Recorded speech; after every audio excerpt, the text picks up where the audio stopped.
தமிழ் உள்ளங்கள் அனைவருக்கும் வணக்கம். எல்லாரும் எப்படி இருக்கீங்க? நீங்கள் எல்லாரும் நலமா மகிழ்ச்சியாக இருக்கணும்னு நான் இறைவன் கிட்ட வேண்டிக்கிறேன். வாங்க, இன்னைக்கு ஜோதிஸ் லைஃப் வலையொலியில் நம்ம பார்க்க போகிறது புளிச்ச கீரை தொக்கு, இல்லைன்னா கோங்குரான் ஆந்திராவில் சொல்லுவாங்க இல்லையா, அதை எப்படி செய்கிறதுன்னு பார்க்க போகிறோம். இப்போ வானொலியில் ஒரு கரண்டி எண்ணெய் விட்டுருக்கேன். அரை ஸ்பூன் கடலைப்பருப்பு,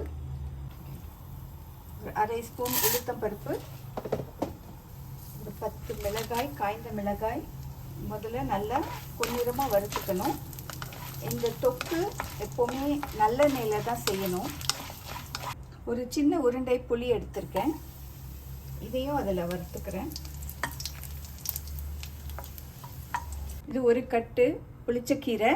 இதை நல்லா கழுவி தண்ணி இல்லாமல் இப்படி எடுக்கும்போது தண்ணி ஒழுகக்கூடாது, அது மாதிரி நல்லா உலர்த்தி வச்சுருக்கேன்.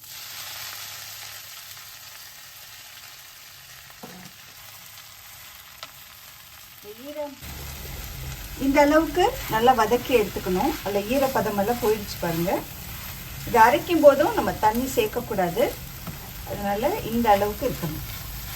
வாங்க, இது எப்படி அரைக்கிறதுன்னு பார்க்கலாம்.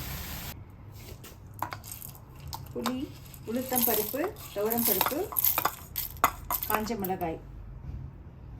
இதை புளி, உளுத்தம் பருப்பு, துவரம் பருப்பு, காஞ்ச மிளகாய் இதை வறுத்தோம் இல்லையா, இதை முதல்ல போட்டு கொஞ்சம் பவுடராக ஆக்கணும். அதுக்கப்புறம் தான் கீரையை சேர்க்கணும், உப்பு சேர்க்கணும்.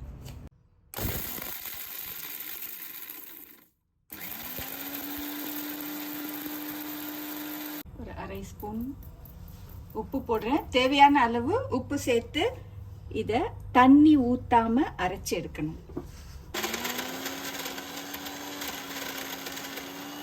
ஒரு 3 ஸ்பூன் எண்ணெய் விட்டுருக்கேன்.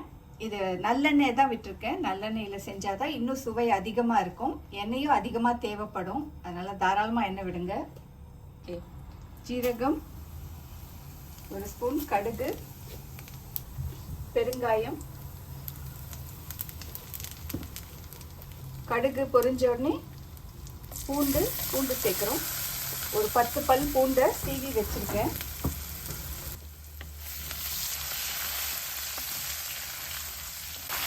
பூண்டு நல்லா வதங்கணும், வதங்கி பொன்னிறமாகணும், அது வரைக்கும் நம்ம வதக்கணும்.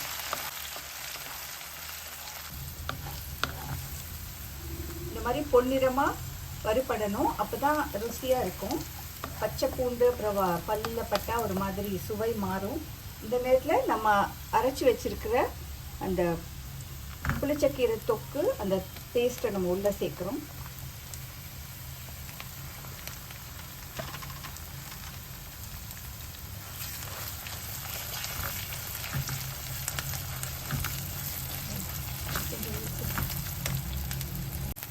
எண்ணெயோடு நல்லா கலந்து இந்த தொக்கு கொஞ்ச நாள் ஒரு 2-3 நிமிடங்கள் நல்லா வேக விடுங்க.